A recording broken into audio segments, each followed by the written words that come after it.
My stepdad damaged my new house in a jealous fit over my bio dad's wedding gift, and now he's angry I uninvited him. So my mom divorced my dad when I was just 7 years old, and since then it's been a mess of a life for me. I've never known a permanent home, as both my parents used to move about a lot for work, and only when my mom settled down again did I get to have somewhat of a stable life. Thankfully it was around the time when I was a freshman, so I only had to change high school once. I started living with my stepdad since then and occasionally visited my bio dad when he's in town for business. There isn't anything controversial about my parents' divorce. None of them was at fault, and I understand now how two people who don't fit and eventually end up breaking apart. So I don't hold any grudges, and I've loved both of them equally. But my stepdad was another case. He never treated me as anything less than a daughter. He respected my boundaries and we cared about each other, but it wasn't anything deep. He was like someone I just knew because of my mom. The one thing that always irked me and stopped me from bonding with my stepdad was his habit of showing off, trying to one-up everyone in his life, and his bitter nature towards people he can't beat. I hated all of those things about him, so I turned a blind eye whenever he did anything out of pettiness. Sometimes he'd actually compete with my dad over who had more of a parental right over me, and that suffocated me to no end. But I bid my time for my mom's sake and got out of there as soon as I graduated high school.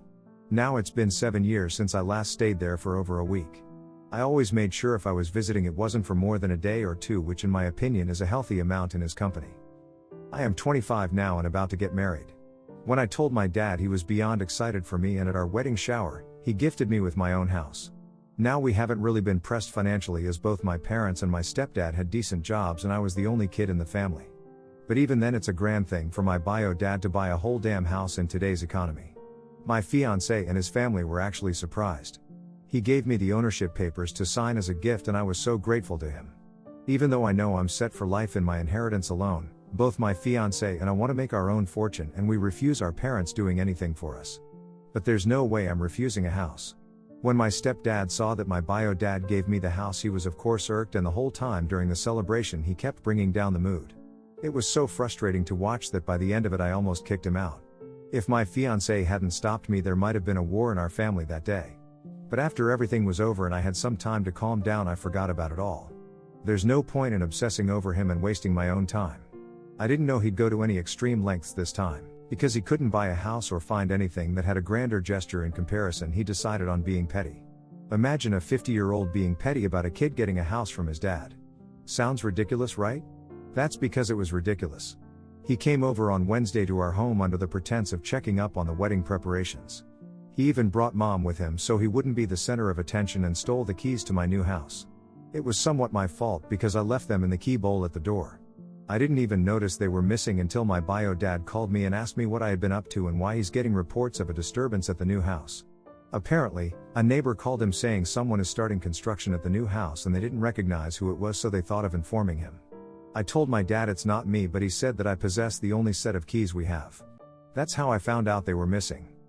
I went to the house to see what was happening and found my stepdad there. He actually brought over a full crew and was rebuilding the backyard. He said that he came over a few days ago to see how the house looks and saw that there's a huge backyard without a pool. So he planned to install a pool in the backyard, but in the process ended up destroying the whole thing because what he planned couldn't come to fruition. The workers burst a pipeline while trying to build a direct connection to the pool so we wouldn't have to use a pipe.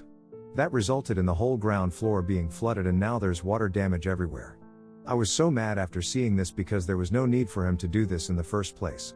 The house was perfect in itself and was a gift. If we needed a pool, we would have gotten some professionals to install one for us.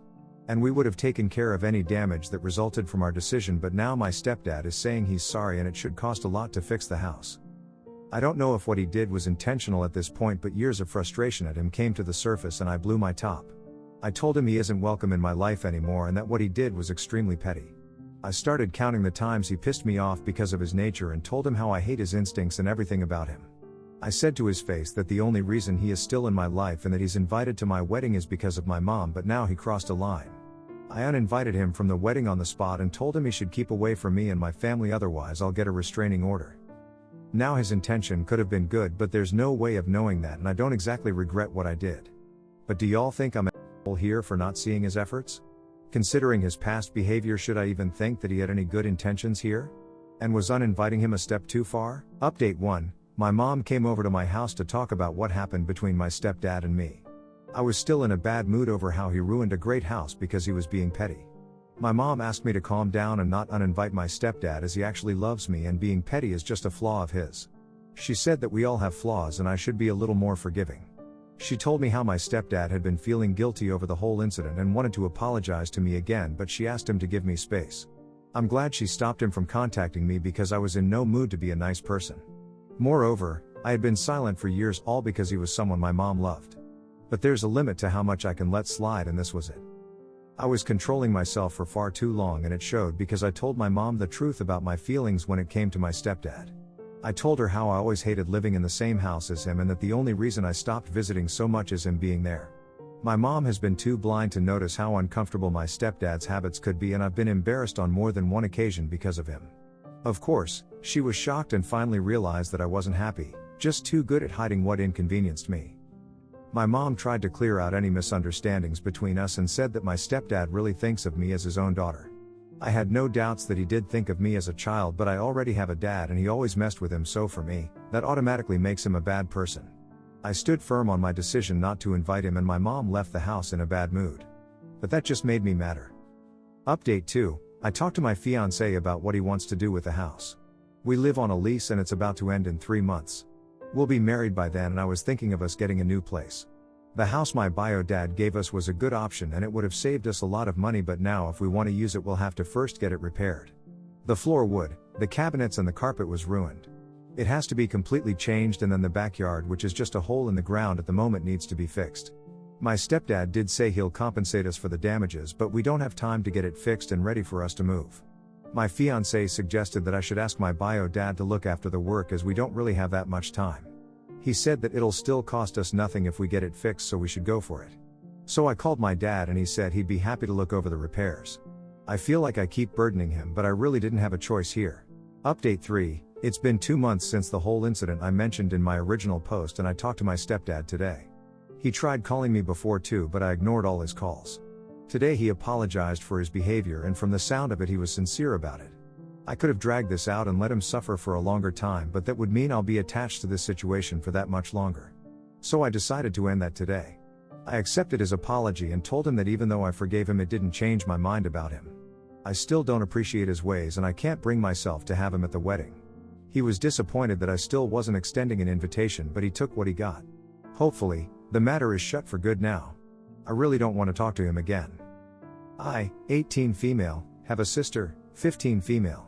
My sister is special needs and is bullied pretty often. No one messed with her last year because I was there, but now that I've graduated, the bullying's come back. On TikTok, there's this trend where high school kids will interview people at school and ask dumb questions. Sometimes it's all jokes, sometimes they're clearly making fun of the person they're interviewing. So these 4 boys in my sister's grade came up to her and asked her name. They then asked her who the hottest guy in the school was. She said a boy. They then asked the boy if he knew my sister. He made a face but said yes. They then asked if he'd date her. He went ew WTF, and they all busted out laughing. The comments were really cruel towards my sister and someone sent it to her and she's been in her room crying for days. I've tried everything to comfort her, but she keeps telling me to go away. She hasn't gone to school since the TikTok was posted. I was pissed. One of the boys is my friend's little brother and I go over to her house pretty often. I saw all the boys, including the kid that said ew WTF, in their basement and I just felt an immense amount of rage. My friend noticed and took me upstairs and we decided to bake cookies for my sister. They're her favorite. Maybe the boys smelled it, but they came up and one of them reached to grab one and I immediately went F no. They all asked why and kept saying that they wanted just one each, but I told them that I'm not giving my cookies to their ugly ass. They all went WTF is your issue, and I just told them that they're really lucky that my sister has a heart of gold. It finally clicked and they all started getting defensive, saying that I'm overreacting. Everyone does it. What did I expect him to say? Did I want him to lie? Did I want him to give her false hope? It's just a joke. It's just a dumb TikTok. After some back and forth, they deleted TikTok. Then asked for cookies again, but I still said no. They said I'm really annoying and then they told on me to my friend, who thankfully just told them to f off. She did say that I should give them some slack since they did delete it, but I'm completely in the right for not giving them the cookies. I checked their TikTok just to make sure it was deleted and I saw a pinned comment on another post basically calling me a crazy witch. Lots of people agree and my other friends say that it's just a trend and everyone does it. Am I the a-hole? Stepsister, 18 female, and I, 18 female, are both college students. I went to community college in my hometown so I could be near my paternal side of the family and old friends. Currently, I live with my 3 best friends from childhood. My stepsister was meant to be in a university but after a month decided it was not for her and decided she wanted to try for late admission to the community college I attend, allegedly. When this happened I got a call from my mom saying she wanted to live with us and how she and her husband would pay her rent. I told my mom that would not be happening and that I wouldn't be considering it. Background: my stepsister and I met when we were 9. My mom had an affair with her dad. My dad died before the divorce could be finalized and my mom was pretty much shunned by people who knew what she had done, so they decided to move us all to where they live now. I was heartbroken to leave everyone I loved behind after losing my dad. She was super excited and way too clingy. She wanted a sister/best friend/someone to be with 24/7. It was aggravating because she would jump to telling my mom when I would tell her to leave me alone. Or if I was planning something without her. Or if I didn't want to go do something she wanted to do. Pretty much every time I said no she would run to make it happen. She'd tell me I had to spend time with her because that's what family does. She never cared if I wanted to do anything. When we were 16 she had me grounded for 2 months because I told my history teacher that I was an only child and that my dad was dead. She heard about that and then told them saying she and her dad were my sister and dad and how it was awful to say he was dead when he wasn't. My mom was furious at me for bringing up the past. I never told them my college plans so I could get away from all of them. I have always suspected she might have known or applied everywhere and made her choice based on where I was. Regardless, I was done when I moved out in June. I have gone no contact with my mom and her husband and stepsister. I had dodged calls for months but then my mom got smart and called me somewhere else. My mom was furious that I said no. Then my stepsister shows up at my grandparents' house, who are nothing to her, wanting to know where I lived. They called me after sending her away. She showed up at my school and proceeded to tell me she needed somewhere to live and that she was in a shelter. I told her it wasn't my problem and she was not going to live with me. After that, I got a string of messages from different numbers my mom and her husband got their hands on. Then my maternal grandma called and told me I should have let her stay. She said I should consider her an ally and not blame her for the past, etc. She told me I was behaving unfairly. Am I the a-hole?